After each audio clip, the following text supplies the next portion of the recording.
Baik, bismillahirrahmanirrahim. Assalamualaikum warahmatullahi wabarakatuh. Assalamualaikum warahmatullahi wabarakatuh. Anak-anakku gimana kabarnya? Anak-anak kelas 9 yang sudah dewasa, yang berbahagia.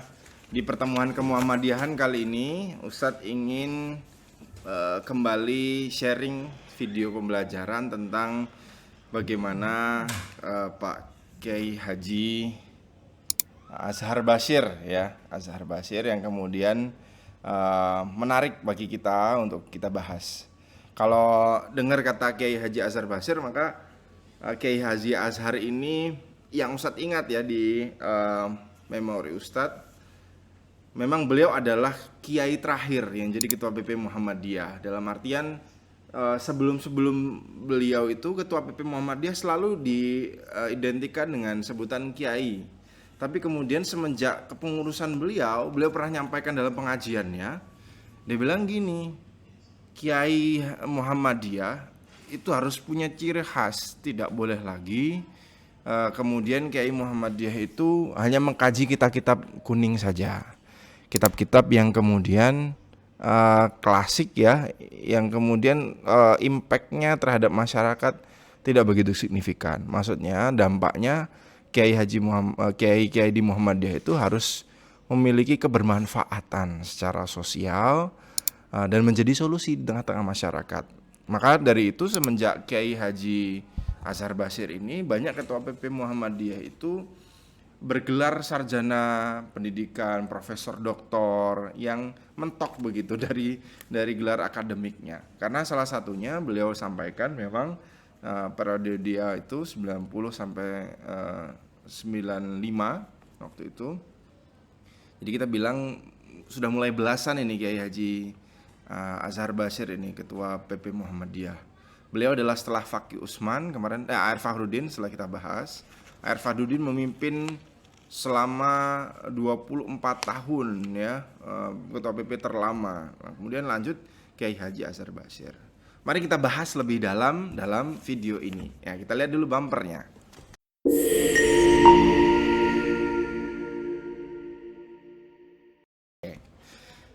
Kiai Haji Ahmad Azhar Bashir adalah ketua PP Muhammadiyah dari tahun 90 sampai 1995.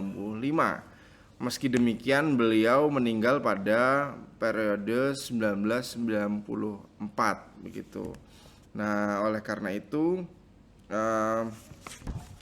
beliau ini kemudian digantikan oleh, besok kita bahas, namanya Buya Syafi'i, Amin Rais terlebih dahulu baru Syafi'i Ma'arif. Ya.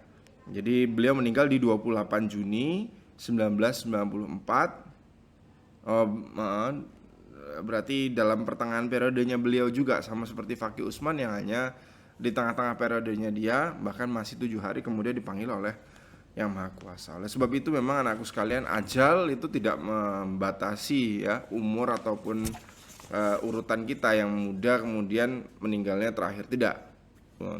Meninggal atau ajal itu sudah ditentukan di Lauhul Mahfuz dan nomornya nomor cabut, bukan nomor urut. Jadi bisa saja Ustadz setelah bikin video ini kemudian dipanggil oleh Yang Maha Kuasa. Begitu juga anak-anak juga, belum tentu waktu muda yang kita miliki sekarang kemudian masih bakal panjang umur kita. Wallahu a'lam, Allah yang paling tahu dengan umur kita.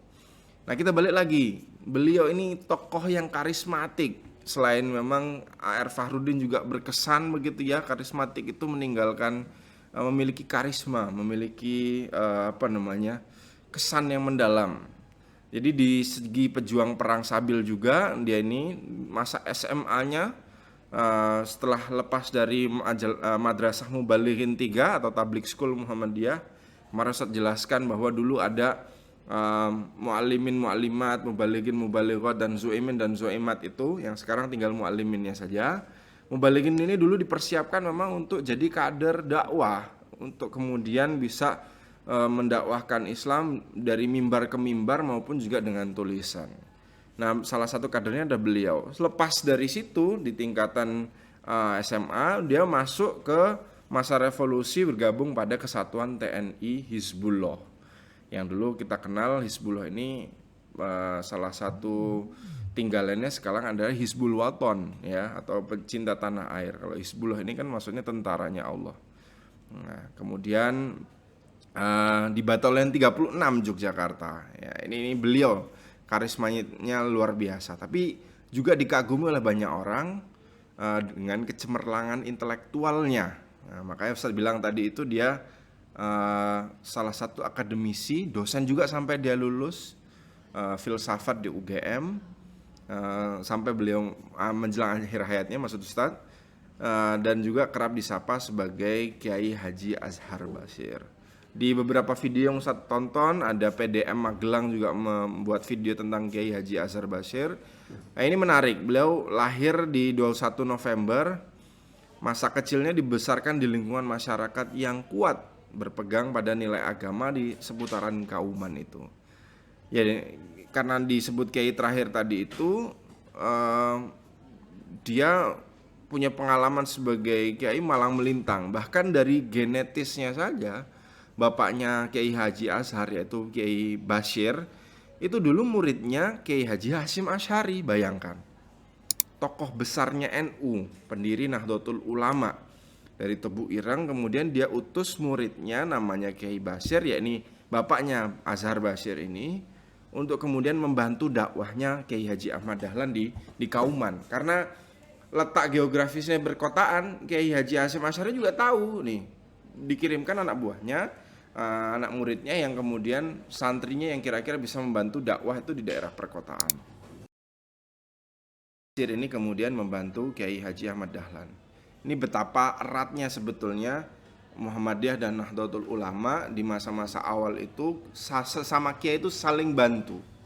Tidak hanya asli atau asal belajarnya dulu ketika di Madinah maupun di Timur Tengah bersama mengkaji beberapa kitab dan juga majalah-majalah pembaharu, tapi kemudian bisa demikian saling bantu dan bersinergi dalam mendakwahkan Islam, khususnya di tanah Jawa waktu itu. Nah, yang menarik anak-anakku sekalian, selain itu memang setelah tamat, udah Ustaz ceritakan tadi itu, dia di Ponpes Salafiyah Termas, begitu setelah selesai sekolah rendah begitu dia ke Jawa Timur di Pacitan tadi, kemudian pindah lagi ke Madrasah Al-Falah di Kauman, kemudian sekolah menengah pertamanya tadi selesai di tahun 44 di Mubalighin tadi, Madrasah Mubalighin atau Tabligh School Muhammadiyah Yogyakarta tadi rampung dalam 2 tahun. Nah, berkat kegigihan dan juga ditunjang dengan kemampuan ilmu agamanya, Azhar Bashir dipercaya menjadi ketua Pemuda Muhammadiyah pertama. Jadi kalau nanti ada pertanyaan siapakah ketua PP Pemuda Muhammadiyah pertama, maka ya Kiai Haji Azhar Bashir ini dipilih di tahun 1954 ketika baru Pemuda Muhammadiyah awal sekali didirikan. Nah, setelah itu kemudian biasanya kalau jadi ketua, pimpinan-pimpinan itu dapat beasiswa tuh gampang, nak. Jadi terus kemudian beliau juga sama mendapatkan beasiswa untuk belajar di Universitas Baghdad di Irak. Jurusannya jurusan sastra, adab ya, fakultas adab, jurusan sastra di bidang yang diambilnya. Kemudian lanjut ke Fakultas Dar al-Ulum di Universitas Kairo di Mesir.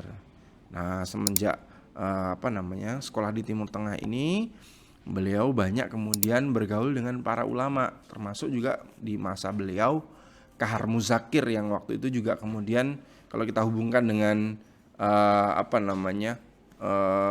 ulama dari Palestina itu nyambung dengan Muhammadiyah. Nanti baca Suara Muhammadiyah yang terbaru itu Kahar Muzakir di masa-masa biasanya mahasiswa ini melanjutkan gelar masternya begitu ya dalam ilmu-ilmu syariah al-islamiyah, warisan dan lain sebagainya, terutama fikih. Itu biasanya juga bertemu dan akhirnya nanti masuk ke OKI namanya, komunitas para ulama-ulama begitu ya. Sekembalinya dari Timur Tengah diangkat sebagai dosen dia di UGM. Nah, main-main langsung ke Universitas Gadjah Mada yang mentereng saat ini sampai detik ini juga dipandang gitu ya, universitas yang dipandang. Gak hanya bidang keilmuan yang ditekuninya, tapi lapangan organisasi Azhar Bashir pun banyak terlibat dia. Bahkan sejak duduk di sekolah menengah juga sudah bergiat ikut di Majelis Tabligh Muhammadiyah. Karena kita ingat tadi dia di Mubalighin, Madrasah Mubalighin. Ibaratnya SMK tapi SMK-nya khusus untuk dakwah. Nah, maka wajar dia juga aktif di Majelis Tabligh Muhammadiyah di seputaran Yogyakarta. Ya, karir organisasinya nggak kemudian langsung jalan, langsung jadi ketua juga, tidak demikian. Dimulai dari juru tulis beliau itu. Dulu ngetik pakai mesin ketik begitu ya, cetak. Ya, kemudian diantarkanlah surat itu, dan beliau sendiri yang mengantarkan surat itu kepada para pimpinan-pimpinan Muhammadiyah, biasanya untuk rapat dan lain sebagainya. Barulah kemudian Kiai Haji Azhar ini masuk dalam jajaran pimpinan pusat Muhammadiyah. Ya, ini pertama majelis tarjih karena dia pulang dari Mesir itu kan punya gelar banyak dan memang spesifikasinya di bidang tarjih. 85 tuh. Baru kemudian muktamar di Semarang 90. Nah, ini dimasukkan ke dalam jajaran ketua PP Muhammadiyah. Jadi biasanya kalau jadi ketua Muhammadiyah biasanya diangkat jadi ketua MUI, menteri, atau MUI dulu, habis itu jadi menteri agama, biasanya begitu.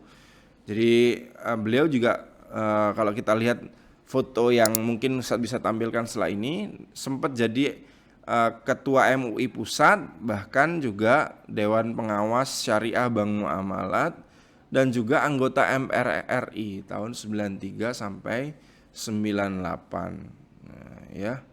Nah, ini luar biasa. Pada usia 65 tahun. Ini salah satu perjuangan beliau yang monumental ya.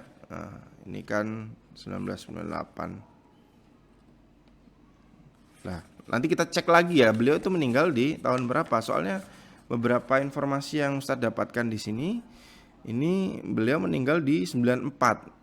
Nah, sedangkan 98 masuk periode MPR RI, berarti kemungkinan belum selesai jadi anggota MPR, kemudian beliau sudah dipanggil oleh Yang Maha Kuasa ya di usia 66 tahun.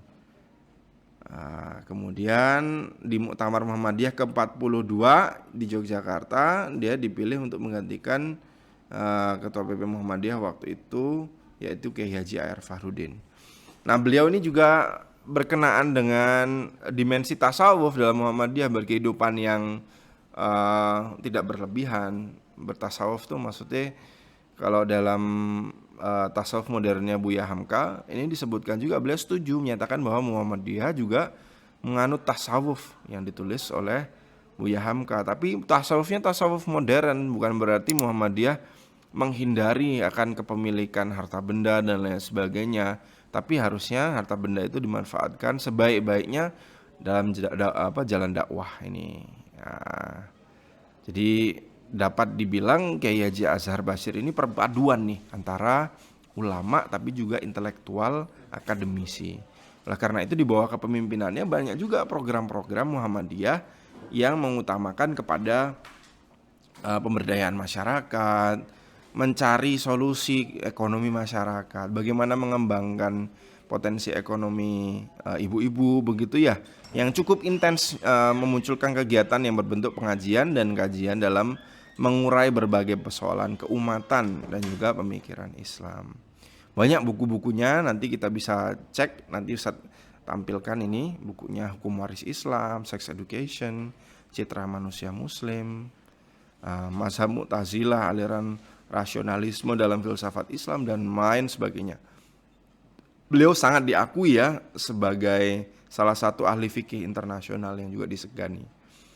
Ya, sayangnya kemudian dipanggil oleh Allah Subhanahu wa taala, di waktu itu dirawat dalam kondisi yang komplikasi penyakit gula, radang usus dan jantung di Rumah Sakit Umum Pusat Dr. Sarjito di Jogja. Yang Ustadz ingat sekali lagi nih cerita terakhir, ini ada cerita yang menarik. Kemarin kita lihat Pak A.R. Fahrudin dengan Gus Dur ya, ketika Gus Dur nyampaikan ini cuma Kiai Haji A.R. Fahrudin yang bisa memuhammadiyahkan orang NU dengan sholat tarawihnya, yang kemarin mau pakai ala Muhammadiyah apa NU? Kalau NU kan 22 23 begitu ya, Muhammadiyah kan 11 ya. Oh, NU aja gitu. Begitu sudah mau rakaat ke-8 selesai, bangun mau witir ya, kalau Muhammadiyah biasanya tanya kepada mas jamaahnya karena panjang bacaannya, kemudian jamaah wis Muhammadiyah wae gitu kan. Ya, itu di salah satu pesantren di Jawa Timur. Nah, Kiai Haji Azhar Basir juga meninggalkan kesan mendalam juga. Suatu itu bayangkan ketua PP Muhammadiyah diundang untuk ngisi pengajian ranting di Gresik. Waktu itu mungkin beliau di Surabaya dan diajak ke Gresik, biasanya begitu. Nah, mungkin ada acara di Surabaya, beliau kan ketua PP base-nya di Yogyakarta. Nah, mungkin juga sudah ada kantor yang di Jakarta. Gresik itu 50 km dari Surabaya. Jadi kemudian diundang pengajian, ngisilah pengajian sampai tengah malam baru selesai. Lalu begitu udah tengah malam itu ditawari oleh panitia untuk diajak nginap di hotel. Lalu kemudian beliau menyampaikan ya sambil tersenyum tentu saja, mengapa kok saya diinapkan di hotel katanya. Apa sekarang sudah tidak ada lagi warga Muhammadiyah yang rumahnya bersedia diinepi oleh ketua PP Muhammadiyah katanya. Lalu panitia menyampaikan ya ini untuk supaya nyaman gitu ya. Kiai Haji disediakan tempat istirahat yang nyaman dan bebas. Ya lain ya kalau tinggal di rumah orang kan mungkin walaupun panitia jam segitu mungkin ada keluarga yang sudah istirahat, mungkin kan tidak nyaman. Oleh karena itu diajak ke hotel. Lalu tanggapan beliau luar biasa sederhana sekali, menunjukkan kesederhanaan kepemimpinan beliau. Beliau menyampaikan, lah kalau ranting harus mengeluarkan biaya yang besar tiap kali pengajian, menginapkan pematerinya ke hotel, nanti bisa mati pengajian di ranting katanya. Padahal itu penting sekali. Pengajian di ranting itu salah satu nafas kehidupan persyarikatan Muhammadiyah. Nah ini betul sampai sekarang bahkan ada LPCR, Lembaga Pengembangan Cabang dan Ranting. Ada tambahin tadi masjid juga terusan.